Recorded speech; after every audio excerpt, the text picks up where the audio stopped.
Arya clutched her dress tightly. Rudraksha held her hands firmly in both of his. He lifted their joined hands above his head. Even in this slightly messy state, Arya looked even more alluring. Rudraksha gently fixed her hair. "I feel like doing many things, sweetheart," he murmured, "but I have to leave now, right? We'll do everything later." He wiped her lipstick with a tissue and held her hand before stepping away. Soon, both of them got into the car. As the driver started driving, he raised the partition. Rudraksha pulled Arya onto his lap again and wrapped his arms around her. A grand party hall awaited them. The entire place was decorated with a golden theme. Many couples were strolling around while holding hands. In the center stood a tall pyramid made of wine glasses, while soft music played in the background. Everyone present there was wealthy and influential. In one corner stood Arya and Vihan with their companions. These girls weren't their girlfriends, only temporary partners for the night. They changed girls as easily as people change clothes. However, neither of them ever forced themselves on any woman. Their good looks and wealth were more than enough to attract attention. The girl beside Arya handed him a drink and said, "You're so handsome, babe. Let's have some fun tonight." "Sure, sweetheart," Arya replied as he gently kissed her. Vihan rolled his eyes and muttered, "You pervert, can't you at least wait?" The girl beside him looked confused and said in Hindi that she didn't understand what he meant. "Nothing, baby," Vihan replied. Meanwhile, the girl kissing Arya accidentally spilled wine on his coat. Arya immediately pushed her away. "Get out." "Baby, listen." "I said get out." The girl quickly left. Arya took a tissue and began wiping the stain from his coat while calling his driver to bring another one.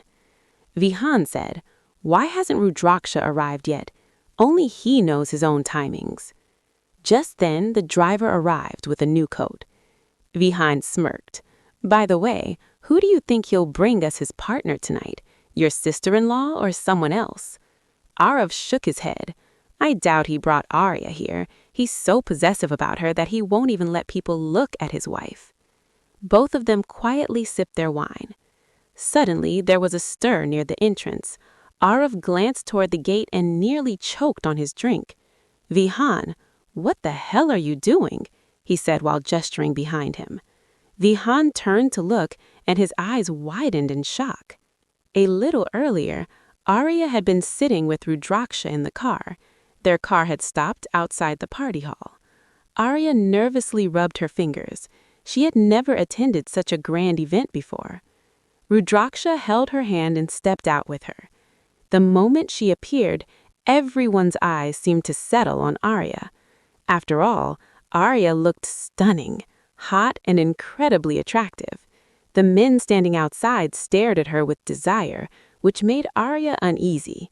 She tightened her grip on Rudraksha. But the fear she felt wasn't really for herself. It was for those men, because Rudraksha's anger toward them was visible in his gaze. He looked around sharply.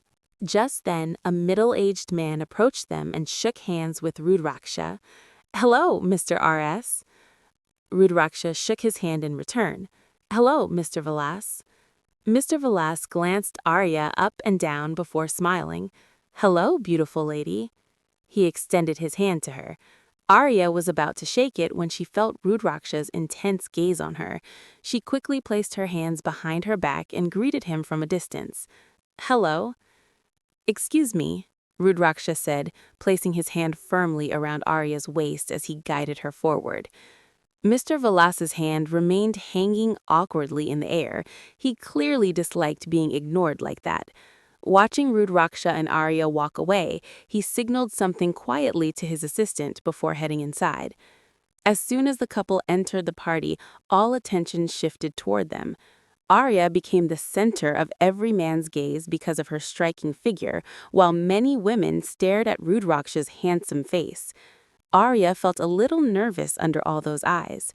Arav and Vahan stared at them in shock. They had never expected Rudraksha to bring Arya to such a public gathering. Several people stepped forward to greet him, but Rudraksha ignored them and continued walking. Arya silently observed everything around her, forming her own opinions about him. Rudraksha leaned close to her ear and whispered softly, "I'm worse than you imagine, sweetheart." Arav and Vahan approached them. Arya recognized them instantly. "Vihan, oh, my love, you're here," he said playfully. Rudraksha shot him a dangerous look. Vahan immediately stepped back. "Oh, sorry, I forgot. Now you only belong beside your sister-in-law, right? I suppose I'm correct. By the way, we haven't been properly introduced. My name is Vahan." Arya ignored his extended hand and simply greeted him. Vahan laughed. "Brother, don't tell me you've even banned sister-in-law from shaking hands with anyone." Rudraksha replied calmly, "And what's wrong with that? I'm her husband. Only I have the right to touch her, no other man." Both Arav and Vahan shook their heads as if saying nothing could change him. Arav introduced himself to Arya as well. She quietly stood there. Rudraksha ordered wine for himself and juice for Arya. Meanwhile, the party host remained busy greeting guests. Rudraksha sat at a table with Arya while Arav and Vahan joined them. His presence carried such a dangerous aura that no one dared come close. Arya watched everything around her with growing surprise. Arya looked around the hall. There were many dancers performing in short outfits.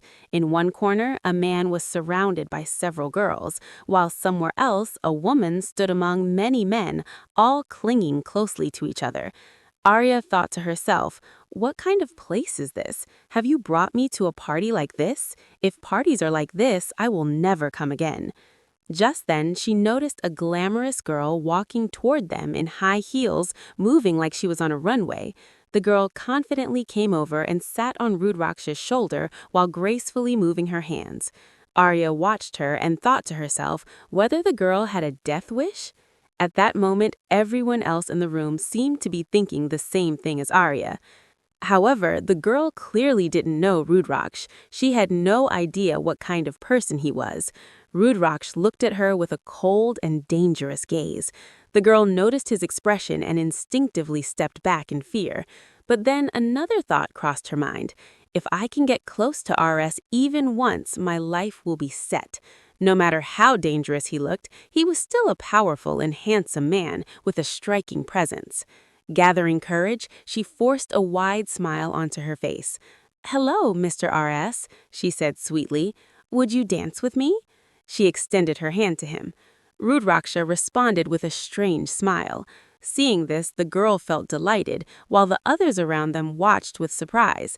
But in the next moment, something happened that everyone had expected except that girl. Rudraksh grabbed her wrist and twisted it violently. A sharp, cracking sound echoed as her wrist snapped. The girl screamed in pain and started shouting at him angrily. Before she could say anything else, a bullet suddenly pierced her chest. She collapsed to the ground like a broken kite. Arya screamed in shock and jumped to her feet, staring at Rudraksha in disbelief. She had never imagined he could do something like this in front of so many people. But everyone else remained calm because they were already familiar with Rudraksha's ruthless nature. The bodyguards quickly dragged the girl's body away and removed it from the party hall. Meanwhile, Rudraksha sat there as if nothing had happened. Arya felt fear rising inside her. Her hands trembled as she picked up a glass of water and tried to drink. When Rudraksha noticed her reaction, he gave a crooked smile. Just then, the party host, Mr. Willian, approached Rudraksha to greet him. However, his eyes were fixed on Arya. Feeling uncomfortable, Arya moved closer to Rudraksha. "So, what did you think about our deal?" Mr. Willian asked. "If you liked it, we can move forward." Mr. Willian smiled. "I liked your proposal very much, RS, and you brought this beautiful lady with you. If you send her to me for one night, then in every upcoming project, you will have us as your partner." Arya was shocked when she heard this. Her grip tightened on Rudraksh's hand. Without showing any emotion, Rudraksh replied, "Okay." Arya, Arav, and Vihan all stared at him in shock. Arya quickly hid behind Rudraksh and clutched his coat. "What are you saying?" she cried. "You can't do this to me. I'm your wife. How can you send me to someone else's bed? Do you even have a heart?" Rudrash looked at her coldly. "Every day you call me a demon and a devil. You label me as heartless and even pray for my death. But now you suddenly remember that I'm your husband?" Arya tightened her hold on his hand, but Rudrash jerked his hand away. Desperate, she looked toward Arav and Vihan for help, but both of them stood there silently, confused. Mr. William smiled and signaled his guards. They grabbed Arya and started dragging her away. "Rudrash!" Arya shouted loudly. Hearing his name spoken with such desperation brought a faint smile to Rudrash's lips. He felt a strange satisfaction hearing her call him like that. Inside the party hall, everyone watched the scene with interest. For them, this was nothing unusual. Many businessmen offered their partners in exchange for deals. However, no one there knew that Arya was not just Rudrash's partner for the party, she was his life partner. Arya had spoken in Hindi, which most people there didn't understand.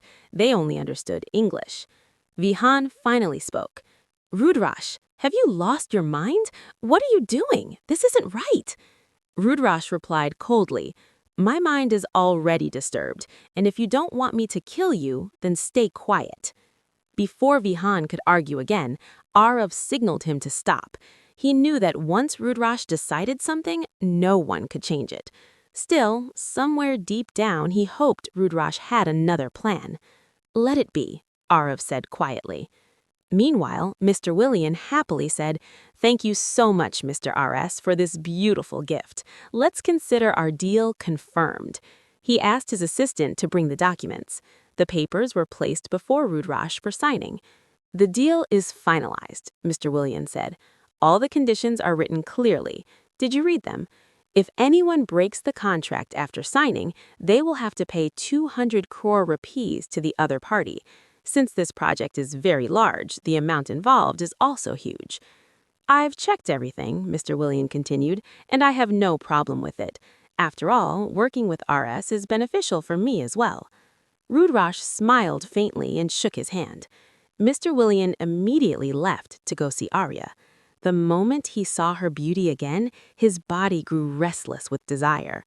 The guards had already taken Arya to a hotel room and locked the door. Arya lay helplessly on the bed. Arya cursed her fate. Rudrash had wronged her as well, yet he was still her husband. But what Mr. William was about to do with her could only be called rape. "I will never let this happen to me," Arya whispered to herself. "I would rather die, but I won't let even a scratch touch my body." She began looking around the room. Her eyes fell on a glass flower vase. She threw it against the wall, shattering it into pieces. Picking up a sharp shard, she placed it against her wrist and closed her eyes. Just before she could cut her wrist, the door suddenly opened and Mr. William walked in. He quickly snatched the piece of glass from her hand and threw it away. "Why are you in such a hurry to die, baby?" he said with a smirk. "Let me enjoy first. There's no fun in being with a dead body." Arya pushed him away. "Don't touch me! Stay away from me!" "How can I not touch you?" he replied with a laugh. "The moment I saw you, I wanted you. Don't worry, I won't throw you away after using you. I might even make you my wife. You're so beautiful anyway. I won't be satisfied with you just once." Arya covered her ears and screamed, "Shut up! Don't talk to me like that. I don't want to be your mistress or your wife." "I can't help it, baby," Mr. William said as he started forcing himself closer.